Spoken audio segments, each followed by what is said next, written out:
Umabot na sa mahigit 2 milyong pamilya o halos 8 milyong individual ang naapektuhan ng bagyong Christine at Leon.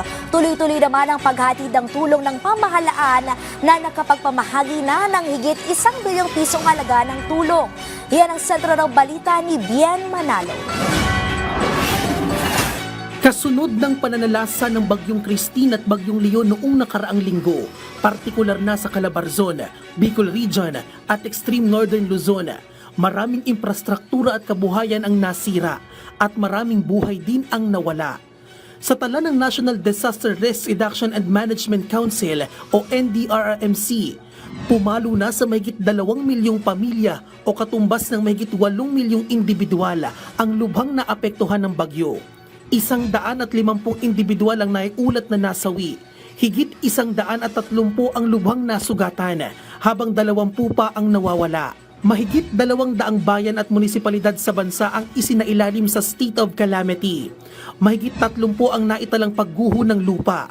7 maritime incidents, habang higit 100 lugar pa rin ang lubog sa baha. Maraming kalsada at tulay ang hindi pa rin madaanan, partikular na sa Calabarzon. Ilang pantalan at paliparan din ang non-operational hanggang sa ngayon. At ilang bayan at munisipalidad pa rin ang walang supply ng kuryente at tubig at patuloy na nakararanas ng problema sa komunikasyon.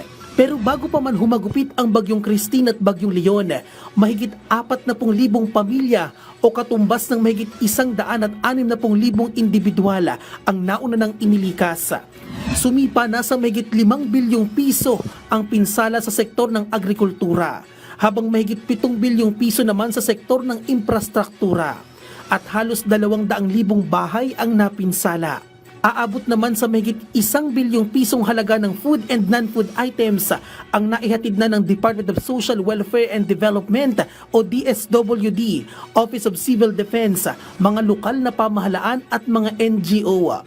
Maging ang ilang kalapit bansa ay nagpaabot na rin ng tulong. Sa kasalukuyan, ongoing pa din naman po yung isinasagawa nating disaster response operations na kung saan tayo ay nag-o-augment ng mga resources ng mga local government units. Patuloy naman ang Department of Public Works and Highways o DPWH sa kanilang clearing operations, declogging at paglilinis ng mga drainage at pagsasaayos ng mga nasirang kalsada.